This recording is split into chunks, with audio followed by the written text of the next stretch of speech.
প্রিয় ছাত্রছাত্রী ভাই বোনেরা, আমি তাসলিমা শারমিন চৌধুরী, প্রভাষক রসায়ন, হাজারতুজু ডিগ্রি কলেজ। আজকে আমি তোমাদের সাথে জৈব রসায়নের অ্যালকিন টপিকস নিয়ে আলোচনা করব। তাহলে আমরা প্রথমে একটু দেখে নিই অ্যালকিন।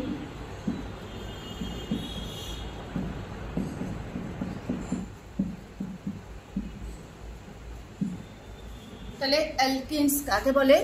কার্বন কার্বন দ্বিবন্ধন যুক্ত হাইড্রোকার্বনকে বলা হয় অ্যালকিনস। যেখানে এরকম কার্বন কার্বন দ্বিবন্ধন উপস্থিত থাকবে তখনই যে যৌগটা হবে তাকে বলবো আমরা অ্যালকিন। অ্যালকিনগুলো সাধারণত sp2 সংকরিত যৌগ। কেমন?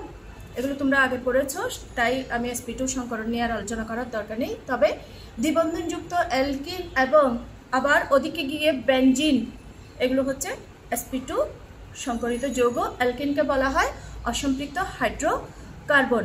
অ্যালকিনের প্রথম তিনটি সদস্য যেমন ইথিন, প্রোপিন, বিউটিন, এগুলো হচ্ছে তোমার গ্যাসীয় পদার্থ। এর পরের C5 থেকে C18 পর্যন্ত যৌগগুলো হচ্ছে তরল। এর পরবর্তী সদস্যগুলো হচ্ছে কঠিন পদার্থ। সাধারণত এরা অজৈব দ্রাবকে অদ্রবণীয়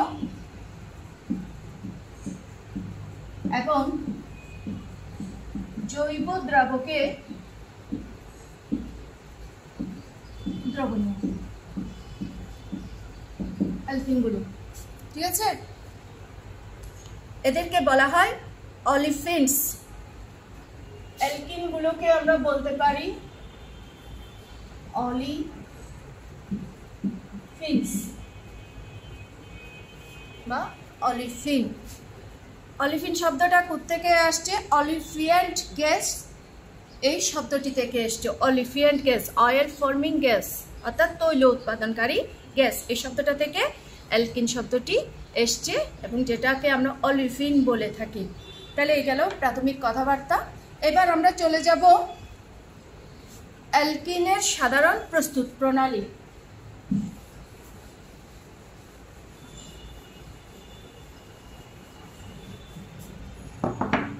প্রস্তুত প্রণালী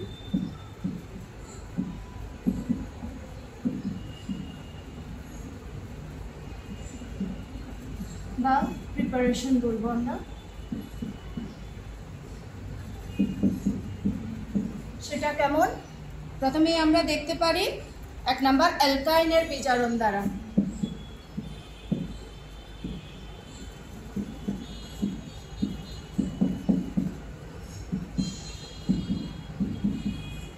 অ্যালকাইনের বিজারণ দ্বারা আমরা অ্যালকিন প্রস্তুত করতে পারি। আর সি ট্রিপল বন্ড CR, এটা একটা অ্যালকাইল ত্রিবন্ধনযুক্ত।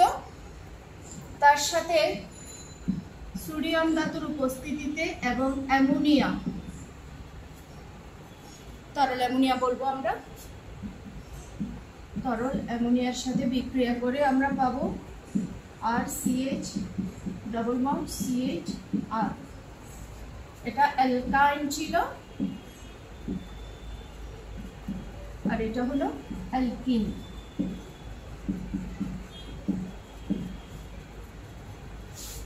ঠিক আছে? চলে গেল একটা। এটাকে আবার আমি এভাবে করতে পারি, আর এর পরিবর্তে যদি CH3 ব্যবহার করি, তবে এখানে CH3 অ্যালকিন উৎপন্ন হয়ে গেল। বিউটিন, আর এটা হচ্ছে বিউটাইল, অ্যালকাইল অ্যালকিন উৎপন্ন হয়ে গেল। এটা নামকরণ করে দিতে পারো 2-বিউটাইল, 2-বিউটাইল, আর এটা হয়ে যাবে 2-বিউটিন। তাহলে 2-বিউটিন একটা প্রসেস চলে গেল। একবার দেখে নাও। এরপরে আবার প্যালাডিয়াম ধাতুর সাহায্যেও আমরা এই কাজটা করতে পারি। আমরা এই জায়গায় কিছুই দিলাম না, হাইড্রোজেন ও প্যালাডিয়াম এই ধাতুর উপস্থিতিতে আমরা কি করতে পারি, অ্যালকাইন থেকে অ্যালকিন প্রস্তুত করতে পারি। দুটো প্রসেস চলে গেল। এবার অ্যালকাইল হ্যালাইড থেকে আমরা কিভাবে তৈরি করব,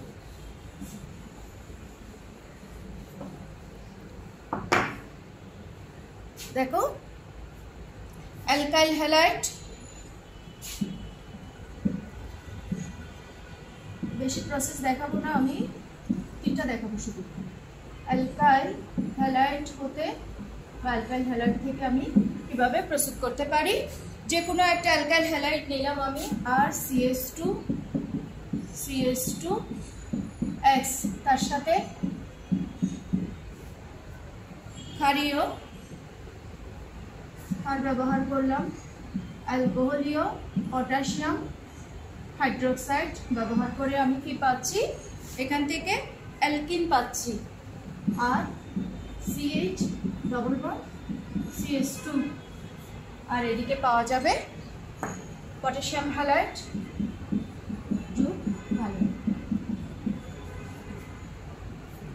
এতটুকু গেল। এইবার একটা এক্সাম্পল দিতে পারি, আর এর পরিবর্তে যদি আমি এখানে CH3 দিই, এখানে যদি আমি কি দিতে পারি, যে কোনো একটা দিয়ে দিতে পারি, ব্রোমিন দিয়ে দিতে পারো, তাহলে এখানে কি উৎপন্ন হবে, প্রোপিন উৎপন্ন হবে, আর এখানে পটাশিয়াম ব্রোমাইড হয়ে গেল প্রোপিন। কেমন, প্রোপাইল ব্রোমাইড থেকে প্রোপিন উৎপন্ন হয়ে গেল, ইথাইল ব্রোমাইড থেকে ইথিল উৎপন্ন হবে। তাহলে গেল কি এতটুকু। এবার আরেকটা প্রসেস আমি দেখাতে পারি অ্যালকোহলের নিরোধন দ্বারা, একটু দেখে নাও।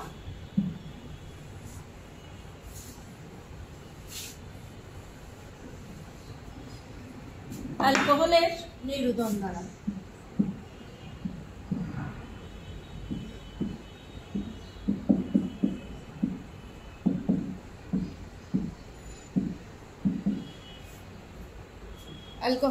দ্বারা আমরা কি করতে পারি, যেমন ইথানল ব্যবহার করব, এক্ষেত্রে আমি CH3 CH2OH ইথানল নাম লিখে দাও, ইথানল প্লাস নিরোধন করব কি দিয়ে, আমি গাঢ় সালফিউরিক অ্যাসিড,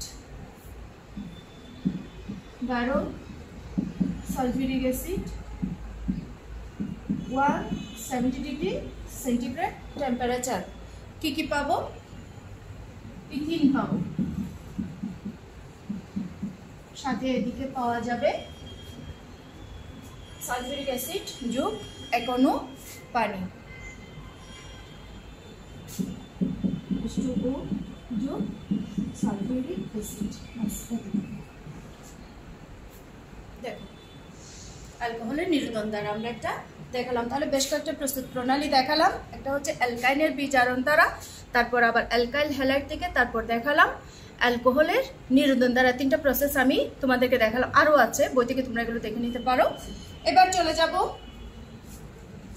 তার দুটো গুরুত্বপূর্ণ শনাক্তকারী বিক্রিয়া, এর মধ্যে দিয়ে শেষ করবো আমি, আগামী ক্লাসে বাকিগুলো হবে। অ্যালকিনের শনাক্তকারী বিক্রিয়া,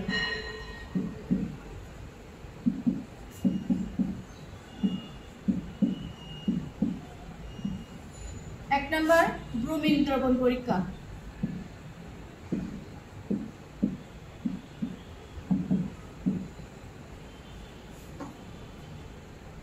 প্রথমে অ্যালকিন নাও,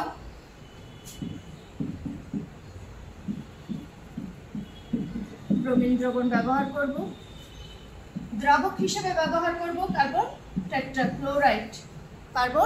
টেট্রাক্লোরাইড দ্রবণ ব্যবহার করব। কি পাওয়া যাবে,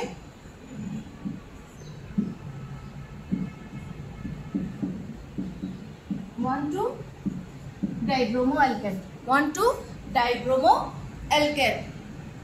এক্ষেত্রে যদি আমি কি ব্যবহার করি, এটার পরিবর্তে ইথিলিন ব্যবহার করি,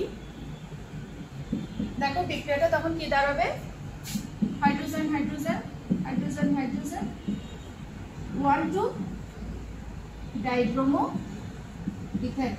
বাস, আর কিছু লাগছে না। দুটো রিঅ্যাকশন দেখালাম। 1,2 ডাইব্রোমো ইথেন ব্রোমিন দ্রবণ পরীক্ষা। তাহলে কার্বন টেট্রাফ্লোরাইড দ্রাবকের মধ্যে আমি ব্রোমিন দ্রবণ নিলাম, তারপরে চালনা করলাম কি অ্যালকিন। এখন অ্যালকিনের প্রভাবে ব্রোমিন দ্রবণ যে লাল বর্ণের দ্রবণ হয়, এটা লাল, ব্রোমিন দ্রবণটা হবে যে লাল,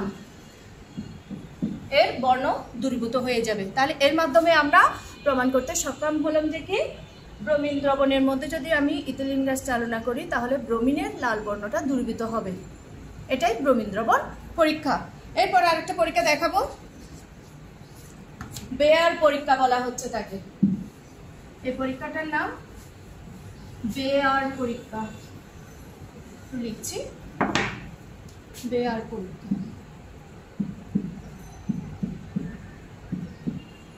সেটা কার মাধ্যমে হবে? তোমার পটাশিয়াম পারম্যাঙ্গানেটের মাধ্যমে হবে।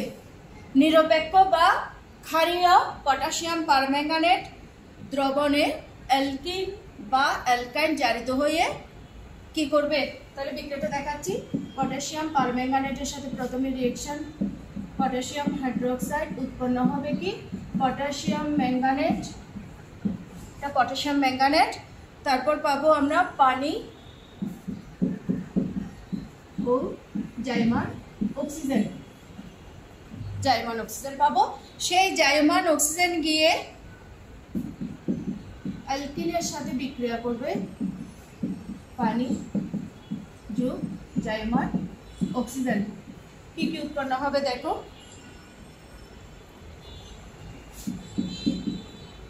H2C2H, ইথেন 1,2 ডাইঅল অথবা ইথেন 1,2 ইথেন ডাইঅল।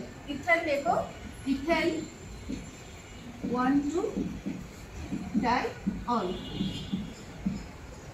তাহলে পটাশিয়াম পারম্যাঙ্গানেটের 1%, এটা লিখতে হবে 1% ক্ষারীয় বা নিরপেক্ষ দ্রবণের সাথে পটাশিয়াম হাইড্রোক্সাইড চালনা করার পর যে কি পাবো আমরা? জাইমান অক্সিজেন পাবো।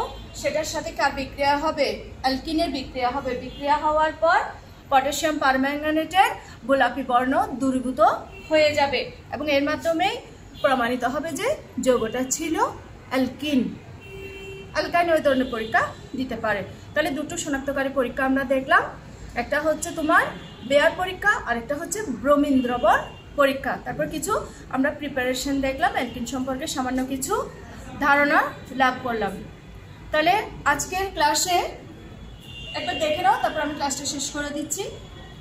অ্যালকিন বিষয়টা, টপিক্সটা বেশ বড়, এক ক্লাসে শেষ করা যাবে না, তাহলে আমরা এভাবে ধাপে ধাপে শেষ করতে হবে। আজকে তাহলে এতটুকুই। তোমরা সবাই ভালো থেকো, ঠিক আছে? ওকে, ভালো থেকো সবাই।